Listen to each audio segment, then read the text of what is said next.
Hi everyone. I wanted to come on today and talk a little bit about choices and the effect that they obviously have on our lives in big and small ways, and how non-choice is also a choice. So, you know, I'm 55 years old and I've gone through a tremendous amount of change, and obviously witnessing my dad's cancer journey or battle was one of the most challenging things I've ever gone through. And I learned so much about choices going through that time.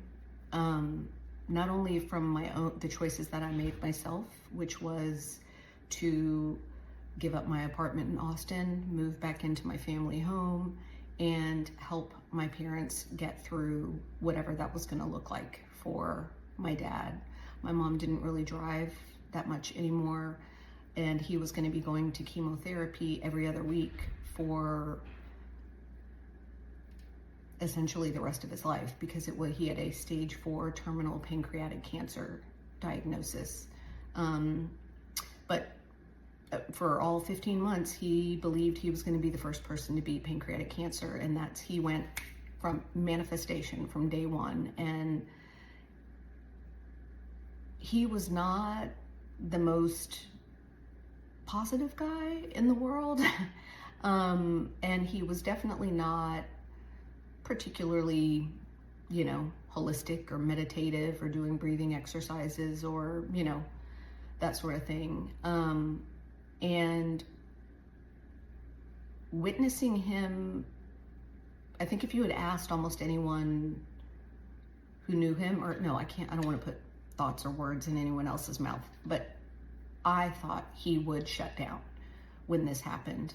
He lost his father to the same disease and had always made known, I am not going to go through what my dad went through if this happens to me.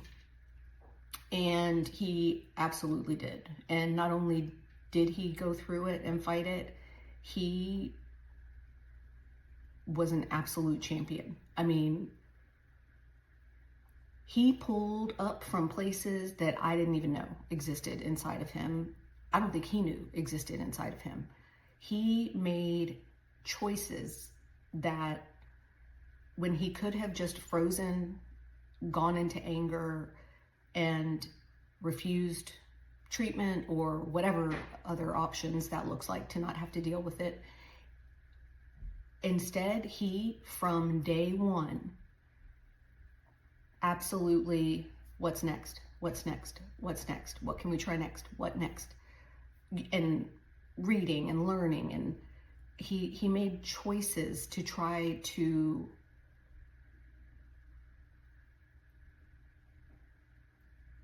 create a better life for himself through the battle, day by day, and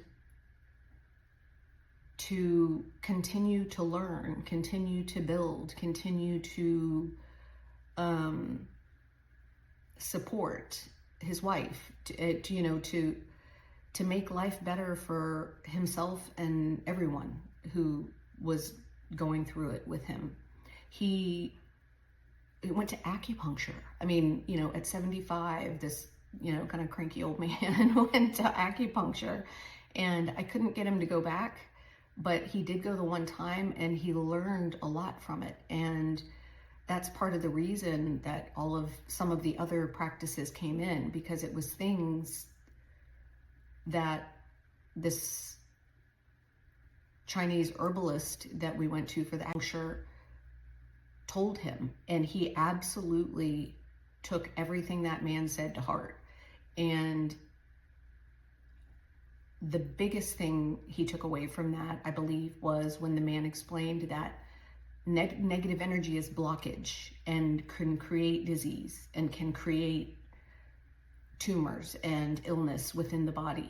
So you need to stay in a positive flow state. In a positive flow, you need to be thankful, stay in gratitude, stay in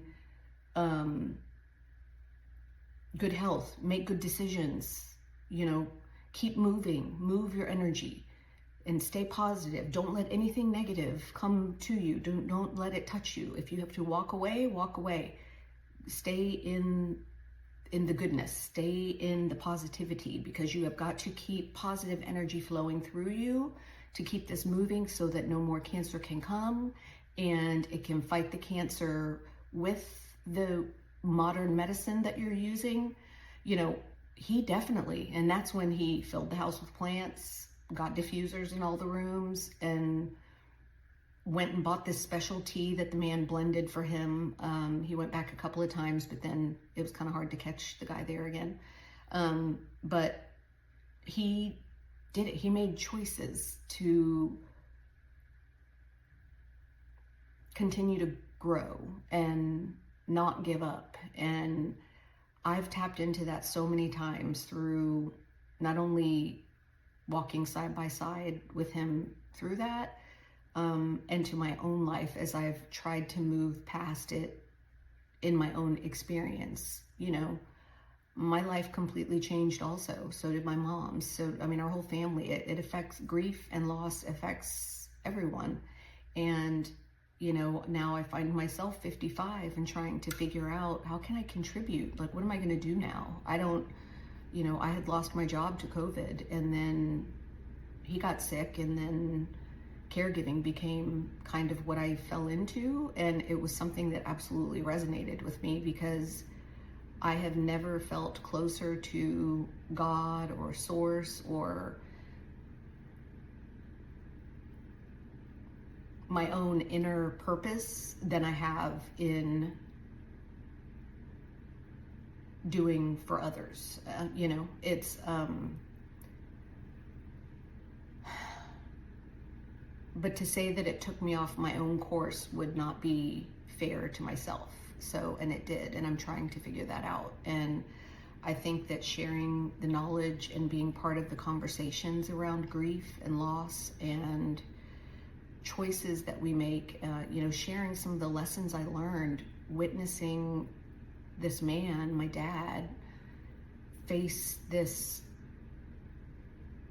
battle with such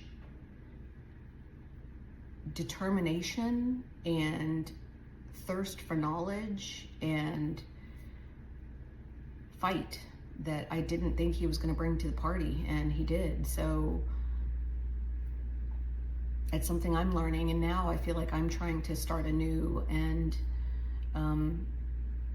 become a writer and step away from other parts of what had been my career up until 2020. And it's not easy, and especially in this changing world that we're living in.